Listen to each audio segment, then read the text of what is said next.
Good evening and welcome to our special report, A Line in the Sand. I'm Michael Jordan. Right now there are more than 4,500 local soldiers stationed just minutes away from the man in America's crosshairs, Saddam Hussein.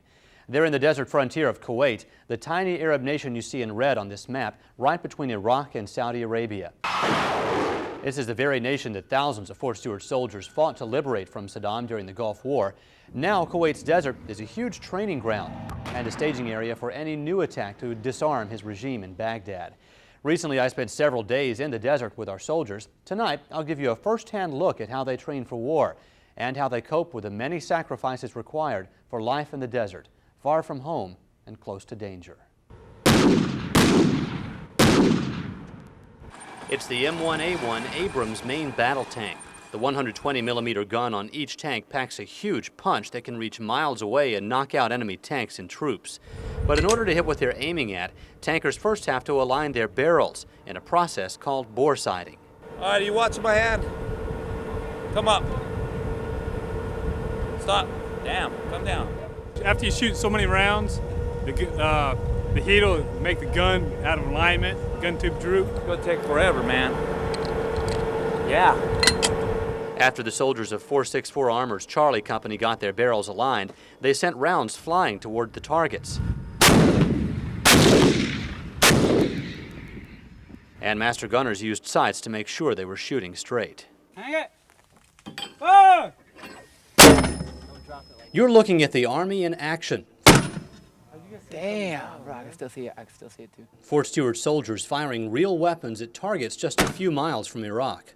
3, 2, 1. Right on. Metal on metal. The weapon responsible for that big bang is the mortar mounted in the back of these armored vehicles. The basic design hasn't changed much since World War I and gives soldiers on the move the power of a small tank. In this desert training, the armored vehicles hunker down out of sight behind a dune. Two soldiers clamber up the sand heap and spot the target, a burned-out old car several hundred feet away. The pair of spotters works together with a mortar crew on board the vehicle to pinpoint the fire and cause devastating explosions on the enemy position.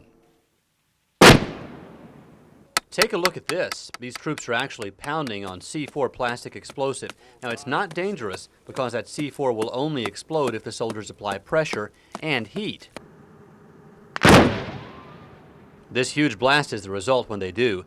The combat engineers are training to practice clearing obstacles that stand in the way of our tanks and troops. But it's not all work and no play in the desert. One Friday night, the troops circled their tanks around a makeshift wooden boxing ring and enjoyed a series of fights. No doubt about it, these soldiers let off some serious steam. From a busy day, you come out here and chill, watch somebody else, get beat up or win a fight, and it brings the morale of the whole brigade up.